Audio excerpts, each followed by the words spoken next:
Students, welcome back to the channel MEG miss एडियो गुरु। I hope आप अपने कम्युनिकेशन स्किल्स पे वर्क कर रहे होंगे और उसे इम्प्रूव कर रहे होंगे।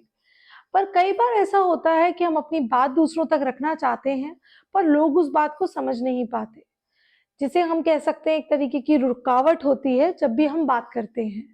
तो आता है हमारा आज का टॉपिक, वो है बैरियर्स ऑफ कम्युनिकेशन। तो चलिए समझते हैं क्या क्या पॉइंट्स हैं उसके अंदर। अब हम बात करेंगे बैरियर्स ऑफ कम्युनिकेशन, रुकावटें। जब भी हम किसी से बात करते हैं तो कई बार हमें दिक्कतें होती हैं और हम अपनी बात दूसरे तक नहीं रख पाते हैं। कम्युनिकेशन देखिए दो वे प्रोसेस है, जिसमें एक सेंडर है और एक रिसीवर है। जब आप अपनी बात किसी और तक पहुंचाते हैं तो आप एक सेंडर हैं और दूसरा वाला एक रिसीवर का काम करता है।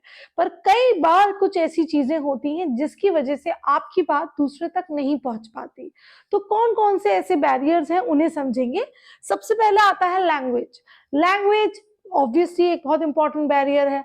आप ये वीडियो देख पा रहे हैं बिकॉज ये इंग्लिश और हिंदी दोनों में है। अगर आप फ्रेंच स्टूडेंट हैं, जर्मन या फिर कोई और लैंग्वेज बोलते हैं तो आपको मेरे बात समझ में नहीं आएगी, बिकॉज वहां पे एक सबसे बड़ा बैरियर आता है किसका, लैंग्वेज का। तो लैंग्वेज बैरियर एक कॉमन बैरियर होता है जब भी हम बात करते हैं। फिर आते हैं, बात करते हैं टाइम की, समय।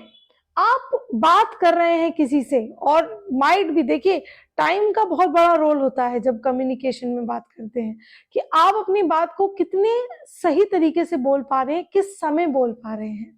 आप किसी को कोई बात कह रहे हैं, वो समय ठीक नहीं है, वो एक तरीके का बैरियर बन सकता है।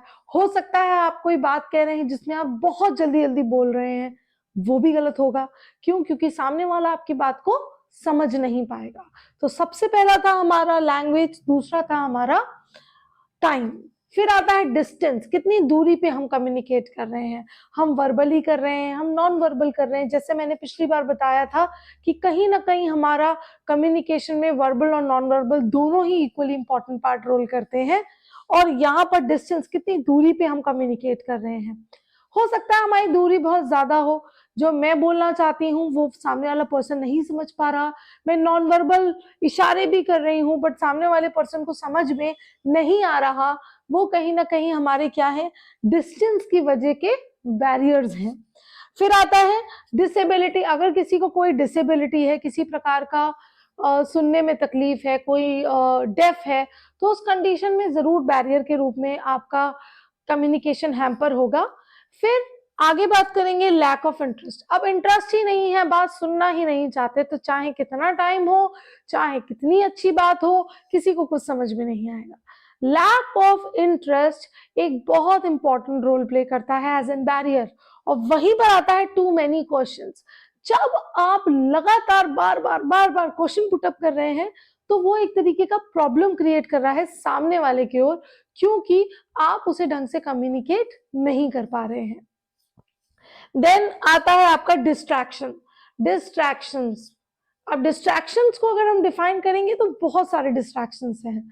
वो हो सकता है कि कोई टेक्निकल प्रॉब्लम हो सकता है कोई इमोशनल प्रॉब्लम हो किसी के साथ, हो सकता है हमें कोई पसंद ना हो, कोई पर्सनल रीजन हो जिसकी वजह से हमें उसकी बात समझ में नहीं आ रही।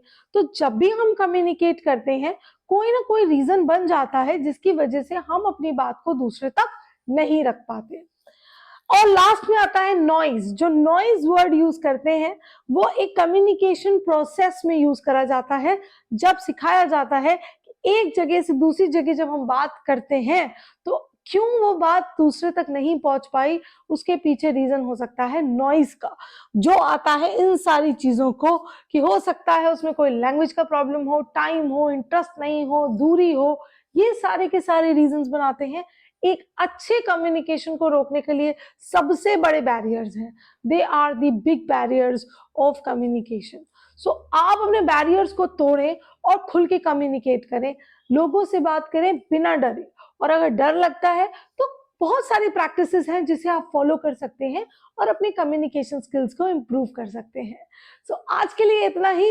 होप आपको समझ में आ गए होंगे कैसे आप अपनी कम्युनिकेशन को इफेक्टिव बना सकते हैं।